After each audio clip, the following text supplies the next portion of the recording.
Baik, Assalamualaikum warahmatullahi wabarakatuh. Berhubung saya di kota pagi-pagi, jadi selamat pagi semuanya. Perkenalkan, nama saya Muhammad David Ferdin Tauruk dengan NIM 211041237. Saya dari kelas A, Prodi Hubungan Internasional, Fakultas Ilmu Sosial dan Ilmu Politik, yang diampu oleh dosen pengampu Bu Anik Iriwati. Saya membuat video ini untuk memenuhi tugas ujian tengah semester Pancasila dan Kewarganegaraan. Di sini saya akan menjawab 4 pertanyaan yang telah diberikan oleh Bu Anik. Terdiri dari 3 soal wajib dan 1 soal pilihan. Baik, saya akan langsung saja. Untuk soal pertama, yaitu jelaskan secara singkat mata kuliah Pancasila dan Kewarganegaraan di UPN Veteran Jakarta.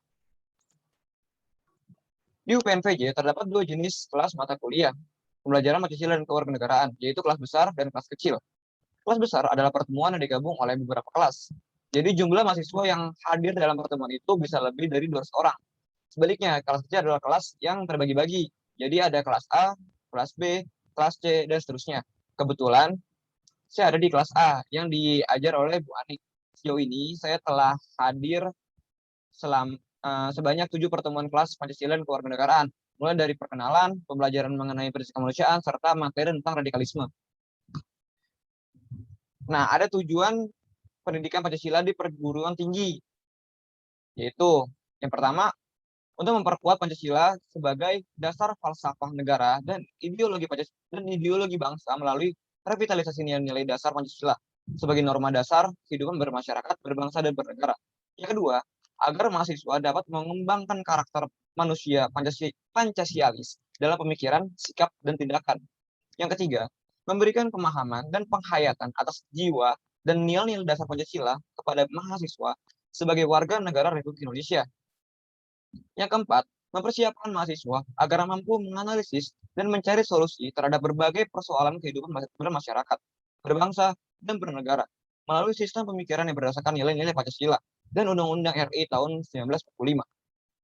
Yang kelima, adalah untuk membentuk sikap mental mahasiswa yang mampu mengapresiasi nilai-nilai ketuhanan, kemanusiaan, kecintaan pada tanah air, dan kesatuan bangsa, serta penguatan masyarakat yang demokratis, berkeadilan, dan bermartabat. Oke, lanjut. Ya, pertanyaan kedua. Bagaimana mengimplementasikan Pancasila dalam kehidupan sehari-hari? Nah, di bawah sini ada sila-silanya ya. Dimulai dari ketuhanan yang Maha Esa, dimulai dari ketuhanan yang Maha Esa, kemanusiaan adil dan beradab, persatuan Indonesia, kerakyatan yang dipimpin oleh hikmat kebijaksanaan dalam permusyawaratan perwakilan, keadilan sosial bagi seluruh rakyat Indonesia. Nah, kelima sila ini juga memiliki lambangnya masing-masing. Oke, kita next slide. Dimulai dari sila pertama, yaitu dilambangkan dengan bintang. Sila pertama ini dilambangkan dengan bintang 5 sudut, di mana bintang tunggal dalam lambang ini diartikan sebagai cahaya kerohanian yang dipancarkan Tuhan kepada setiap manusia. Jumlah bintang yang hanya satu atau tunggal ini juga melambangkan keesaan Tuhan. Nah, contoh penerapannya itu bisa dengan mengimani adanya Tuhan yang Maha Esa, serta mematuhi perintah dan menjauhi larangannya. Yang kedua, menerapkan toleransi antar umat beragama. Yang ketiga, tidak melakukan pemaksaan dan menghormati kebebasan beragama. Dan yang terakhir, tidak merendahkan atau mencemooh agama maupun pemeluk agama lain. Oke, selanjutnya adalah rantai. Ini adalah lambang dari sila kedua. Sila kedua dilambangkan dengan rantai emas dengan latar belakang berwarna merah. Rantai tersebut memiliki mata rantai yang berbentuk segi empat dan lingkaran yang saling berkaitan. Mata rantai segi empat melambangkan laki-laki, sedangkan lingkaran melambangkan perempuan. Simbol ini mengartikan antar kaum yang harus bersatu, bekerjasama, serta kuat seperti rantai. Oke, contoh penerapannya. Mengakui persamaan hak, kewajiban, dan kedudukan semua orang sama di mata hukum, agama, sosial, dan lainnya. Yang kedua, saling mengedepankan sikap toleransi atau tegang rasa antar masyarakat. Yang ketiga, menjalin pertemuan dengan siapa saja tanpa membeda-bedakan ras, suku, agama, dan lainnya. Dan yang terakhir, berani menyuarakan kebenaran untuk mempertahankan keadilan. Sila ketiga, dilambangkan dengan pohon beringin. Jenis pohon beringin adalah spesies pohon yang kuat, besar, dan berdaun rimbun. Pohon beringin diartikan sebagai tempat berteduh sekaligus bentuk persatuan masyarakat Indonesia yang sangat-sangat beragam. Contoh penerapannya, bangga menggunakan bahasa ibu atau bahasa Indonesia sebagai bahasa pergaulan sehari-hari. Melestarikan budaya Indonesia sebagai baju adat, tarian, alat, bahasa, alat musik, dan lain-lain. Membantu keluarga, teman, dan kerabat yang mengalami kesulitan. Dan yang terakhir, saling bekerja sama, menjaga keutuhan NKRI dengan berpegang teguh pada nilai-nilai Pancasila. Yang keempat, padi dan kapas. Sila ini dilambangkan dengan kepala banteng.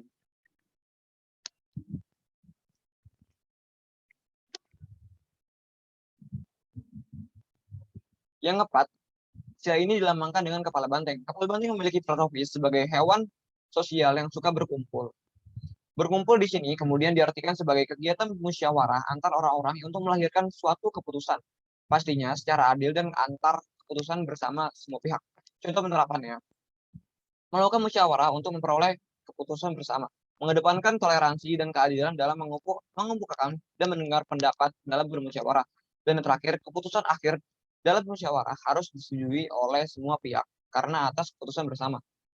Ya, baik yang terakhir adalah padi dan kapas. Hal ini melambangkan kebutuhan dasar setiap manusia yaitu pangan dan sandang. Dan penerapannya adalah mengedepankan sikap adil antar sesama manusia, melaksanakan kewajiban dan menghormati hak orang lain, serta kesejahteraan seluruh rakyat Indonesia dikedepankan dibandingkan kemakmuran pribadi dan golongan. Oke, kita next slide. Jelaskan filsafat Pancasila. Baik. Filsafat Pancasila adalah penggunaan nilai-nilai Pancasila sebagai dasar negara dan pandangan hidup bernegara. Sebagai informasi, filsafat adalah suatu bidang ilmu yang senantiasa ada dan menyertai kehidupan manusia.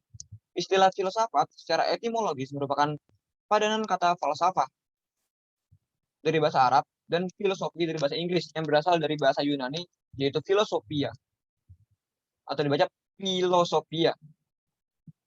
Sementara itu, pada hakikatnya, Pancasila memiliki sistem nilai yang didapat dari pengertian nilai-nilai dasar luhur kebudayaan bangsa Indonesia. Dari unsur-unsur kebudayaan tersebut berakar dan mengalir sehingga membuat secara keseluruhan menjadi terpadu menjadi kebudayaan bangsa Indonesia. Nah, bisa disimpulkan bahwa Pancasila sebagai suatu produk filsafat yang digunakan sebagai suatu pandangan hidup. Baik, next slide. Nah, di sini ada pengertian menurut para ahli. Yang pertama ada Insinyur Soekarno. Menurut beliau, filsafat Pancasila merupakan filsafat asli dari Indonesia yang diambil dari budaya dan tradisi Indonesia dan akulturasi budaya India atau Hindu-Buddha, Barat Kristen, dan Arab Islam. Yang kedua, menurut Soeharto, filsafat Pancasila mulai mengalami perubahan melalui para filsuf yang lahir dari Depdikbud. Semua elemen Barat disingkirkan dan diganti dengan interpretasi dalam budaya Indonesia atau Pancasila Truly Indonesia. Yang ketiga, menurut Ruslan Abdul Ghani. Menurut beliau, Pancasila itu adalah filsafat dari negara yang terlahir sebagai ideologi kolektif atau cita-cita bersama seluruh rakyat dan bangsa Indonesia. Dan yang terakhir, menurut Noto Nagoro, beliau mengatakan bahwa filsafat Pancasila memberikan pengetahuan dan pengertian ilmiah mengenai hakikat Pancasila. Menurutnya, secara ontologi, kajian Pancasila sebagai filsafat dimaksudkan untuk mengetahui hakikat dasar secara sila yang terkandung di dalam Pancasila. Baik, kita lanjut. Nah, di sini ada fungsi dan tujuan filsafat Pancasila. Fungsinya ada banyak ya. Yang pertama sebagai jiwa bangsa Indonesia, kedua sebagai kepribadian bangsa Indonesia, ketiga sebagai sumber dari sumber-sumber hukum, yang keempat sebagai sumber pandangan hidup bangsa Indonesia, yang kelima menjadi falsafah hidup bangsa, yang keenam Pancasila juga dianggap sebagai nilai yang paling bijaksana, paling adil, dan paling tepat untuk menyatukan seluruh rakyat Indonesia. Selanjutnya sebagai dasar negara, memberi hakikat kehidupan bernegara,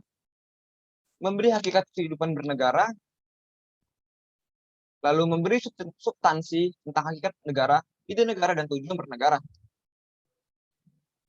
serta menjadi perangkat ilmu kenegaraan. Nah, tujuannya adalah untuk menciptakan bangsa yang religius dan patuh pada Allah yang Maha Kuasa. Yang kedua, menjadi bangsa yang menjaga keadilan baik secara sosial maupun ekonomi. Yang ketiga, untuk menjadi bangsa yang menghormati hak asasi manusia, untuk dapat berada dalam kaitannya HAM dengan Pancasila sebagai dasar negara kita. Yang keempat, untuk menciptakan sebuah bangsa yang menjunjung tinggi demokrasi. Dan yang terakhir, untuk menjadi negara nasionalis dan cinta tanah air Indonesia. Kita next slide. Kajian tentang radikalisme. Nah, ini soal terakhir ya, ini soal keempat, yaitu soal pilihan. Menurut KBBI, radikalisme memiliki 3 arti. Yang pertama, adalah paham atau aliran yang radikal dalam politik. Yang kedua, adalah paham atau aliran yang menginginkan perubahan dan pembaharuan sosial dan politik dengan cara kekerasan atau drastis. Dan ketiga, adalah sikap ekstrim dalam aliran politik. Radikalisme ditujukan pada kelompok tertentu yang notabene dimaksud mengganti Pancasila dan Undang-Undang Dasar dengan sistem lain. Yang kedua, radikalisme digunakan untuk menyebut aktivitas politik kelompok tertentu yang bersifat ekstrim, yang bukan saja tak segan menggunakan cara-cara kekerasan, seperti memaksakan kehendak, melainkan lebih jauh bahkan tak jarang untuk melakukan praktik terorisme. Dan yang terakhir, radikalisme merujuk pada kelompok yang sebenarnya justru memiliki sikap dan nilai-nilai anti demokrasi. Kita next. Ya, ini adalah kasus yang saya angkat, yaitu pengeboman Medan ya. Pengebom Medan terpapar radikalisme dari istri. Itu judulnya. Jadi di sini ada seorang suami yang berinisial RMN. Dia terpapar radikalisme dari istrinya. Istri ini berinisial DA. DA sang istri juga diketahui memiliki jejak digital tentang perencanaan bom di Bali. Nah, DA ini sang istri yang diduga terpapar lebih dahulu dibandingkan suaminya ini menduga bahwa RMN lebih dulu terpapar paham radikalisme dari istrinya, baru kemudian terpapar dari media sosial. Jadi pelaku bom bunuh diri ini, RMN, dia itu terpapar dari istrinya, baru terpapar oleh media sosial. Dan media sosial itu bukan media sosial dia, tapi media sosial istrinya. Seperti itu. Nah, selain itu, DA pun juga pernah berkomunikasi dengan seseorang yang berinisial I, yang saat ini diketahui tengah mendekam di lapas kelas 2 wanita di Medan. Jadi kasus ini adalah kasus tahun 2019 ya, tahun 2019 pada bulan 11.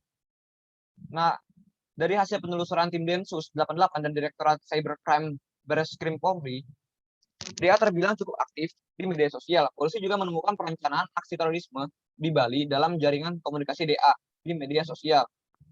Pelaku RMN ini juga melakukan serangannya ini dalam jejaring, baik terstruktur ataupun non-struktur.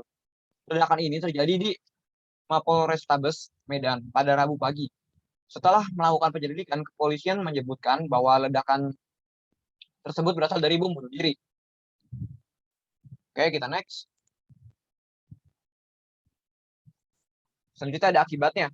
Akibat dari bom bunuh diri yang dilakukan oleh RMN, aksi itu menimbulkan 6 korban luka, dengan 4 orang diantaranya adalah personel polisi, 1 orang pegawai lapas, dan 1 orang warga sipil. Namun tak ada korban jiwa selain RMN. Nah, ada solusi yang saya rangkum, yaitu jangan sampai mudah terpengaruh dengan paham-paham radikal, karena paham radikal bukan saja bisa mengancam kehidupan berbangsa dan bernegara, tapi juga bisa merusak kehidupan rumah tangga dan masa depan. Apalagi penyebaran paham radikalisme saat ini sangat marak disebarkan melalui media sosial. Oke, yang kedua, melaporkan hal-hal yang tidak beres kepada pihak yang berwenang, agar masalah tidak menjadi lebih besar walaupun orang itu keluarga kita sendiri. Yang ketiga, membentuk tim cyber anti radikalisme. Dan yang keempat, melakukan penanggulangan paham radikalisme dengan edukasi masyarakat, penyuluhan, bimbingan masyarakat, keluarga, dan keluarga. Maksud saya ya, dan keluarga. Dan terakhir adalah melakukan pemulihan paham radikalisme yang dilakukan dengan penyuluhan dan konseling. Misalnya terhadap mantan napi teroris. Kita harus melakukan pemulihan. Baik. Ya, mungkin singkat saja video dari saya. Kurang lebihnya mohon maaf. Salam Pancasila dan salam bela negara. Wassalamualaikum warahmatullahi wabarakatuh.